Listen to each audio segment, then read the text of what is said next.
Nodani Haikal bin Hisham, a student of Landscape and Horticulture in College Professional Mara Branang. Today I will be explaining 4 different tools to maintain your landscape or garden. So without further ado, let us move on to the first tools. Okay, so moving on to the first equipment, we have the push behind mower. So this is the push behind mower. Its function is to mow the grasses, the turf grasses. It uses fuel to power the mower, the equipment, and uses manpower to push and mow the grasses. So moving on to the parts.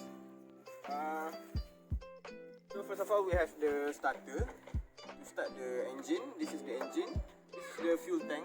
This is the engine oil.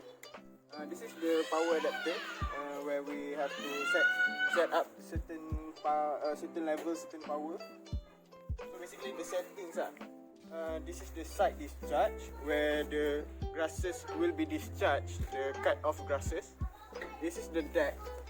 So the deck is where all of the engine and all sorts will be put. Finally, this is the wheels and the throttle cable. Moving on to the second equipment, we have the rake. So rake is equipment where the function is technically it is a broom for outside users. It is used to collect debris such as leaves or grasses. So usually in horticulture we use this to maintain our garden from dead leaves and dead grasses. So the part of the rake is the handle, and then we have the head, and then the tines or the prongs, or in Malay we call it teeth. Moving on to the third equipment, which is the secateurs, or in American English are called pruners or shears. So this is a large size shears. Functions is to cut off hedges, parts, or trees and branches that are 1 or 2 inches thick because of the size.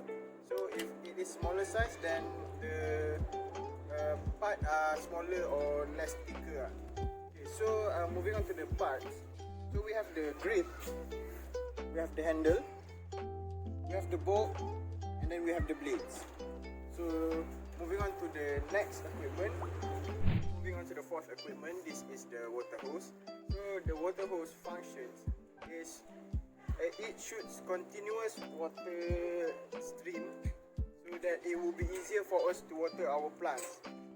We can also set up the distance of the water. So even if the plant is a long distance from us, we are able to water the plant easier. So the parts, this is the water nozzle, this is the hose, and then you can see the water pipe.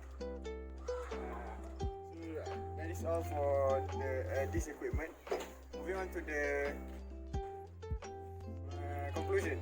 So in conclusion, there are a lot of tools and equipment that would make it easier for us to maintain or manage our site properly. So be sure to take advantage and use the proper equipment that is necessary to maintain our site. Thank you very much.